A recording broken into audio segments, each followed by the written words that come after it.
The main reason why I decided to replace the router that the ISP put in my house with the pfSense ones is twofold. One is to segment my network to make sure that my tablet, computers, phones are in a separate network, in a separate VLAN from where the IoT devices are. So if they get compromised, they cannot use that as a bridge to get into my secure devices.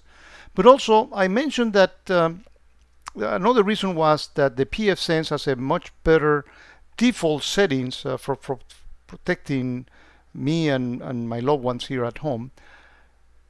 And a third reason is to get more visibility and learn more networking and use QRadar to see what is actually going on in the house. So let me actually show you. I finished installing the pfSense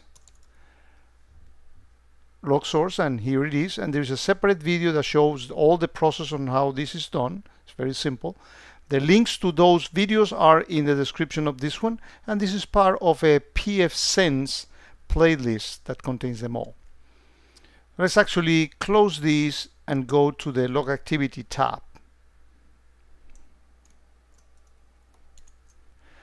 So I'm going to add a filter here to only get the logs from the pfSense. So the log source is index for fast searches, and I'm going to put here pfSense, and here it is. I add the filter, and I'm going to actually go, let's say, 6 hours ago.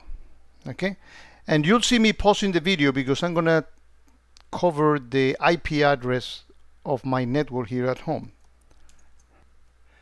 So once I got all those,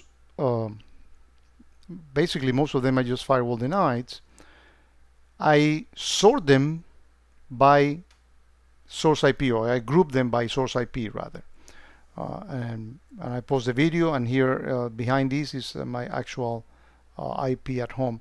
And notice that this is what a guy that I listen frequently, Steve Gibson,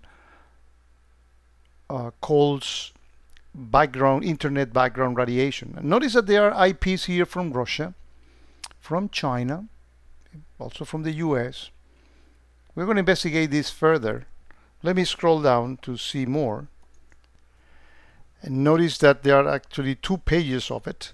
And you can search in the X-Force, which is free, and you can see, you know, the nature of these IPs. For example, this one, you see that the X-Force reports it as a scanning IP, and all these Russian ones are also the 185.176.27.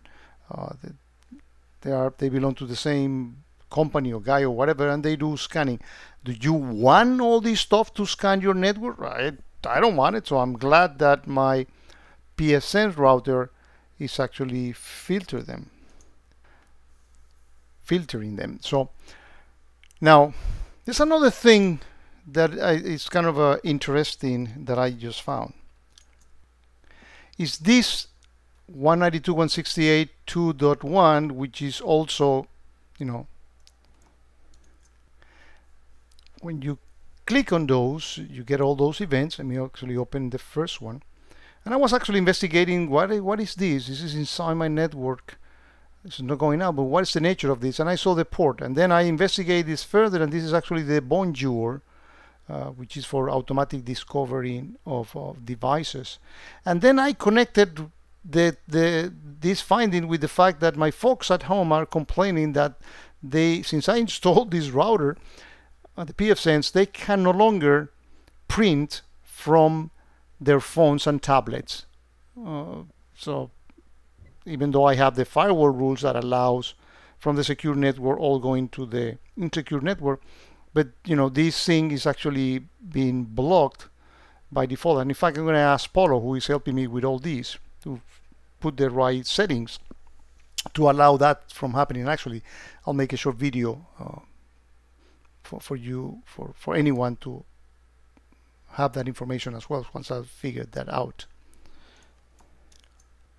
So I hope that you agree with me that this is a great way of knowing better, using the free QRadar CE to figure out what the heck is going in my house.